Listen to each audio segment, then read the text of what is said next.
Ramasser un petit peu ce qu'on trouve, en essayant de trier comme ça pour après ce soit plus simple.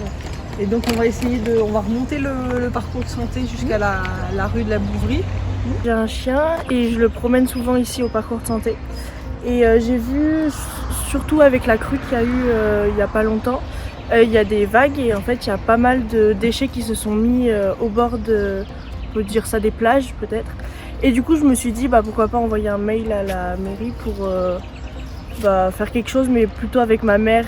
Je voulais au départ ramasser les déchets avec des pinces. Et en fait il y a quelque chose qui s'est créé. Et au moment du confinement, pendant l'heure de promenade, on faisait toujours le même tour.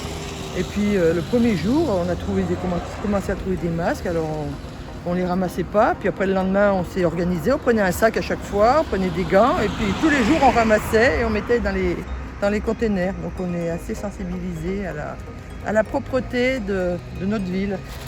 On commence, on a trouvé des petits plastiques, des petits machins comme ça, quoi.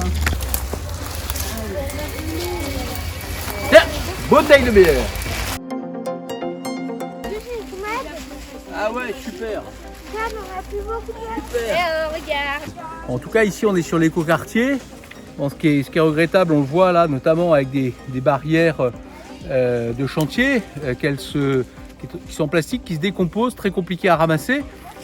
Et on voit bien aussi que les chantiers, qui normalement doivent être des chantiers propres, ne le sont pas toujours. Donc, je pense qu'on a tous des efforts, chacun à faire. Quand on a une canette, une bouteille de coca, j'en ai trouvé, c'est pas compliqué de les mettre dans une poubelle ou simplement de les ramener chez soi et de les mettre dans les points d'apport collectif. Merci en tout cas pour votre civisme. On a décidé d'emmener un petit groupe du centre de loisirs pour venir nettoyer un peu la ville.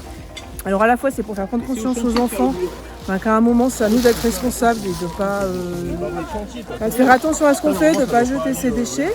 Et puis ça fait partie de toute notre démarche qu'on a au centre de loisirs où en fait on essaye au maximum de limiter nos déchets en faisant nos goûters nous-mêmes, en favorisant le tri.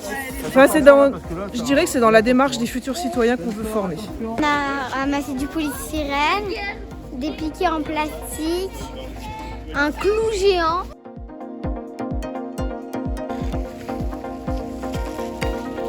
Voilà, un sac complet de déchets qui était juste derrière ce petit talus là. On devrait reproduire cette opération un peu plus souvent dans l'année. Bon, on est chargé. Oh là là, on n'a pas tout ramassé. Le sac était trop plein. Merci à tous. Merci à tous, allez, on va boire un coup.